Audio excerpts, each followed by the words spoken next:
Dear friends, I, Mrs. Neeta Ivle, once again welcomes you. We are studying second chapter, that is functions of management. We have understood the first function of management in last lecture, and that is planning. Today we are going to study the second function of management, and it is organizing. So let's start to understand organizing function of management. Organizing is a means for translating plans into actions. It's very easy to understand now.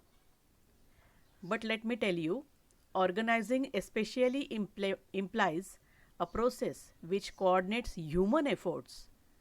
Now, see human efforts, also assemble resources, and integrates both into a unified whole to be utilized for achieving specified objective.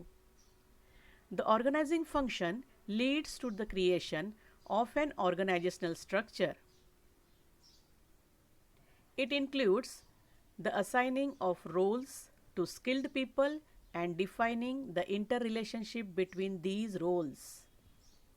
This is important for productive cooperation between the personnel. This is important also for clarification of extent of authority. Also, it is important for responsibility for results and logical grouping of activities. We studied in planning, the management decides what is to be done and in future, whereas organizing function decides the ways and means to achieve what has been planned. In organizing function, execution of the plans are expected. The integration of workforce, resources, physical resources, financial resources, and information resources are established in a process of organizing.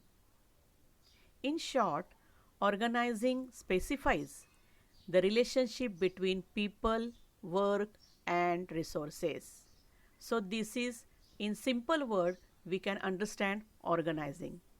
Now, let's see the definitions which are given by authors. Now, the first definition is given by Mooney and Riley. Organization is the form of every human association for the attainment of a common purpose. Now, the second definition is given by Knudsen and O'Donnell. Organization involves the grouping of activities necessary to accomplish goals and plans, the assignment of these activities to appropriate departments, and the provision of authority, delegation, and cooperation. Now, we will discuss the points of importance of the organizing. Now, the first point is given facilitates administration as well as operations. Now, see, friends, for proper implementation of planned actions, there should be effective administration process in the business organization, right? Organizing provides a clear description of jobs and related duties. This helps to avoid confusion and duplication. It encourages in higher productivity and reduction in wastages. Clarity in working relationship enables proper execution of work. Management of an enterprise thereby becomes easy, and this brings effectiveness in administration. So that we can say that organizing facilitates administration as well as operation of the organization. Because of proper grouping of the task and the employees, effective delegation becomes possible in the business. Now let's see the second point, and the second point is brings specialization. Friends, we have studied principle of division of work in the first chapter. Do you remember what it tells us? The work or job should be divided into units and parts. Right? Organizing leads to a systematic allocation of jobs amongst the workforce. This reduces the workload as well as enhances productivity because of the specific workers performing a specific job on a regular basis. Repetition. Repetitive performance of a particular task allows a worker to gain experience in that area and leads to specialization. This helps in bringing specialization in various activities of the organization. Now let's see the third point, and the third point is defines the job properly. Let me explain you the point. See, the organizational structure is a network of relationships in an organization. The personnel are selected in different departments through proper care and right men and selected for right job. Organizing establishes working relationship clearly, also line of communication, and specifies who is to report to whom. That is important. This removes confusion in transfer of information and instructions. It helps in fixation of responsibility and authority to be performed by an employee. In other words, organizing helps in defining the jobs properly and helps in defining the authorities and responsibilities of every person in the organization. Got it? Now move further for the fourth point, that is clarifies authority and responsibility.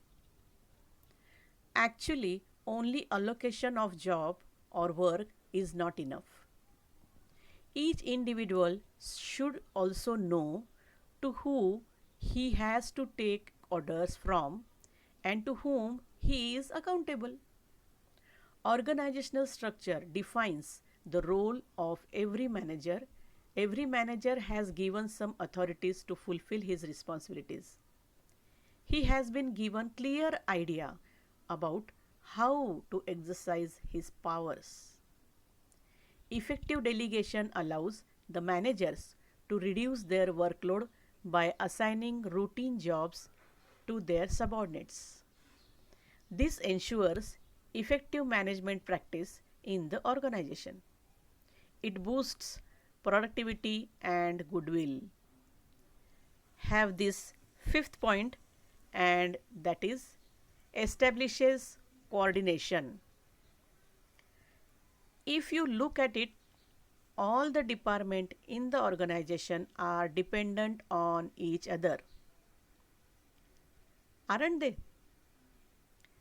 Coordination among different departments of organization is very important.